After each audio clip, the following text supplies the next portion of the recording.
Hi everyone, this is Lauren coming at you from the break zone with another deck tech video. This one going over the EX Earth deck that was piloted by Patara, Phathomaekalak to win the Singapore Championship over the weekend. It was a very interesting stream and match to watch, as I believe that Patara put this deck together in order to take on the threat that is known as a Mono Ice Turbo Discard. So we saw Jamie do really well with it over Jamie Faulkner, if you don't know him, do really well with it at the Emerald Crystal Cup over in England. And after that, we saw a even more aggressive version come out in Singapore from Marco Ing, and you saw it in the previous deck tech video, where, man, it was just really heavy aggro, really heavy discard, and this deck was made to take that on. So let's go over some of the cards that got Patara to that invitation to Worlds. Starting off with the Emperor to stop all those action and special abilities, especially monsters being such a problem at times. I mean, if you look at, for example, the Turbo Discard deck from Marco Ing, being able to stop Jesper or Kazusa, for example, would prevent you from discarding more cards. Next up, we've got Delita, who's pretty good in some matchups, being able to protect himself, or if your opponent is trying to do things like dull and freeze with Genesis, Delita will be dull and frozen, but Genesis will no longer be there to take advantage of that tempo boost. Next up, we've got Ingus, who works really well in combination with Enacro in order to make your Raban a 10,000 power forward, so that Raban will no longer take itself out. And I mean, the other ability to be able to dull 3 active Earth forwards or backups to give plus 2,000 power until the end of the turn can be helpful at times as well. Next up, we've got Raban, as I spoke about earlier. Raban in combination with Ingus and Enacro can be a one-sided 9,000 damage to a opposing forward, while Raban just sticks around and just enjoys being a 4-drop AK. Next up, we've got Guy. So if you count, for example, Ingus in combination with Guy and Wall, being able to give Brave to some of your forwards, in certain matchups which are not like Ice, for example, where they won't freeze your forwards, you'll be able to give 2,000 power boost to some of your forwards after attacking with, well, like I mentioned, Guy and whoever else gets the Brave bonus from Wall. So with those two, for example, 2 forwards that attacked with Brave and a backup, you'll be able to give plus 2,000 power boost to another forward. That's going to be pretty fun.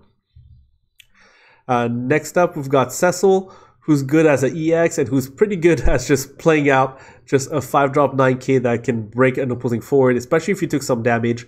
So yeah, that, and for example, even Guy being very good against ice matchups, not being able to be dull and frozen, and Cecil, after you take a couple points of damage, being able to come in and take out a forward is going to give you a lot of card advantage and kind of get you back in the game. Next up, we've got Wall, who's good even if he's frozen, who's very efficient at many things. The fact that, for example, if you play him out and you enter your attack phase, and your opponent, for example, attack with Argeth, then you'll be able to deal 3,000 damage to a dull forward, an opposing dull forward, and if you choose Argeth, you'll be able to take it out. Next up, we've got Yang, who's pretty good, especially if he has Brave in combination with Ingus and Guy and Wall.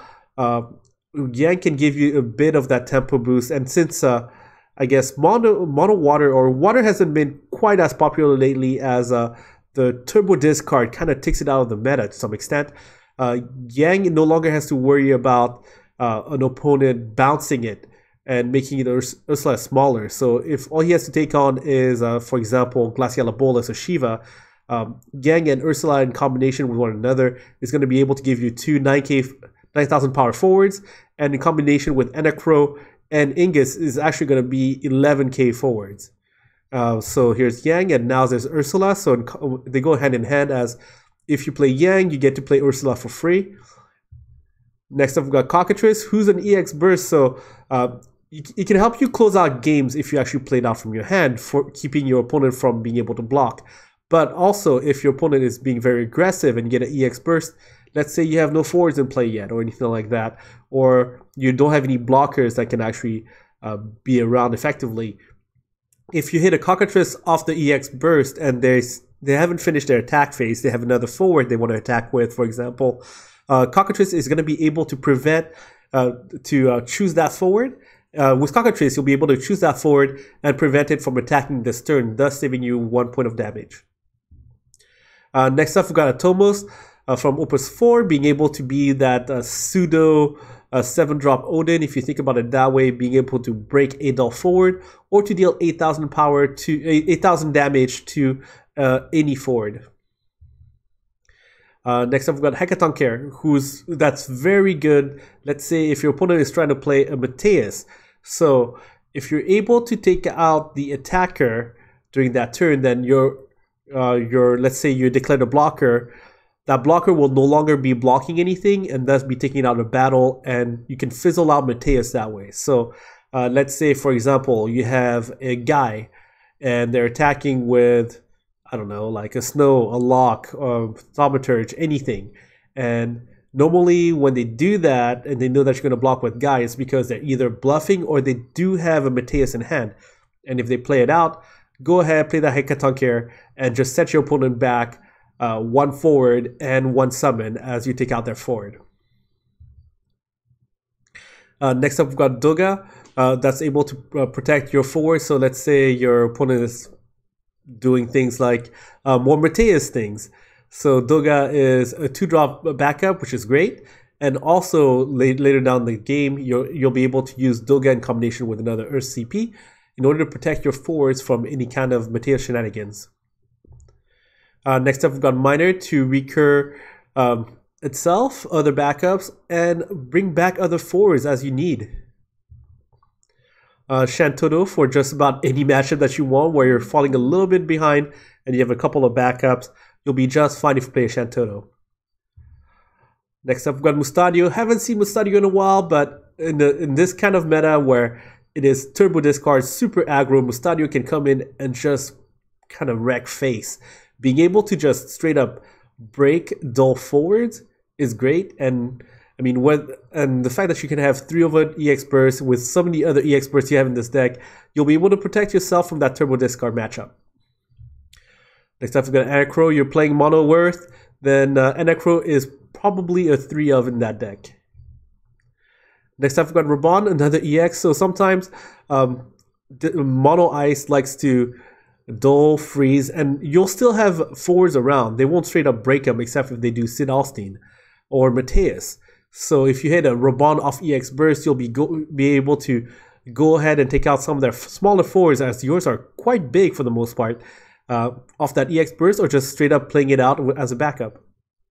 But just be careful when playing the backup Raban, as if you have to decide based on your matchup if you want to play the backup or the forward, as they share a name and you will not be able to play both of them out, and you don't have a way to break your own Raban backup, so be careful about that. And last but not least, we've got Monk. Normally I like the Opus 2 Monk better, but in a case that you expect the meta to be turbo discard, where you might not have a lot of resources, having to use 2 CP to use the ability might be a little bit too much, whether you use 2 CP or you just discard an Earth card. In the case of this Monk, you will most likely be able to get 2 Earth backups out, and in that case, you'll be able to use this ability by just doling 1 other backup and just dole and breaking this one. So thank you very much for tuning in. Hopefully you enjoyed this deck tech. And if you have any questions or comments, go ahead and put them down below. We'll try to kind of answer anything that you have, any questions that you have, whether it's about matchups or rulings or anything like that. Go ahead and put them down below. As a general reminder, I'm just going to give a shout out to our sponsor, MagicTechGames.com, where you can go ahead and check out all of their Final Fantasy as well as Magic the Gathering cards that they sell over there. And we're going to try to reach out to our winners one more time. Go ahead and contact us through either YouTube messaging or on our email at thebreakzoneFFTCG@gmail.com. So our 400 subscriber winner is currently Bryan Gamino. And you win these lightning sleeves, so go ahead and contact us by Friday, June 22nd in order to get your prize. Next up, we're going to reach out to whoops, reach out to our 500 subscriber winner, which is Eliseo Flores. So you're gonna get to pick between this Lightning Plushie and this Iconic Masters Horizon Canopy. And when we reach 600 subscribers, so go ahead and subscribe down below. The winner will be picked at random from all our subscribers, and they'll get to pick between our Cactuar sleeves and a Dominaria Mox Amber. Yay! And our sponsor, MagicTechGames.com, is still running somewhat of a raffle. So for every $10 spent on the store until the end of June, you will get one entry raffle ticket. And at the end of June, they'll be picking out a winner, and they will get a card sign of Urza from Dominaria. Yay! So thank you very much for tuning in. Go ahead and hit the subscribe button down below, and we'll catch you next time.